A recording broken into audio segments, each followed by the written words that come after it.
Hi price lord. దేవుని పరిశుద్ధ నామానికి స్తోత్రం కలుగును గాక. ఈరోజు దేవుని వాగ్దానము ఏషియా గ్రంథము 30వ అధ్యాయము 19వ వచనము. నిశ్చయముగా నీ మొర విని ఆయన నిన్ను కనికరించును.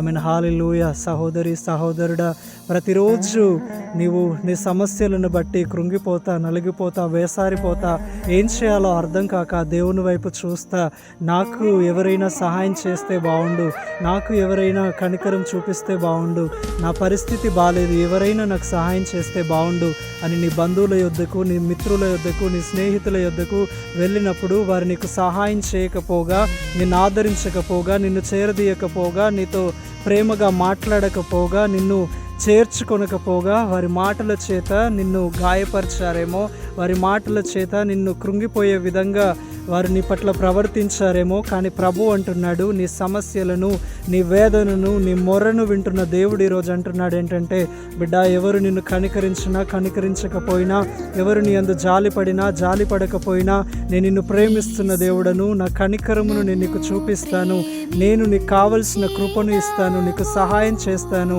నీ వ్యాధుల్లో, నీ బాధల్లో నీకు తోడుగా ఉంటాను, నీ ఇబ్బందుల్లో, నీ ఇరుకుల్లో నీ అండగా ఉంటాను. ఎందుకంటే నేను కనికరము గల దేవుడను. మనుషులు నిన్ను కఠినముగా మాట్లాడి గాయపరచవచ్చు, కానీ నేను నిన్ను కనికరిస్తున్నాను. యోసేపును కనికరించిన దేవుడను. ఆయనను చెరసాలలో నుండి వెలుపలికి తీసుకొని వచ్చి దేశం యొక్క ఉన్నత స్థలముల మీద నిలబెట్టాను.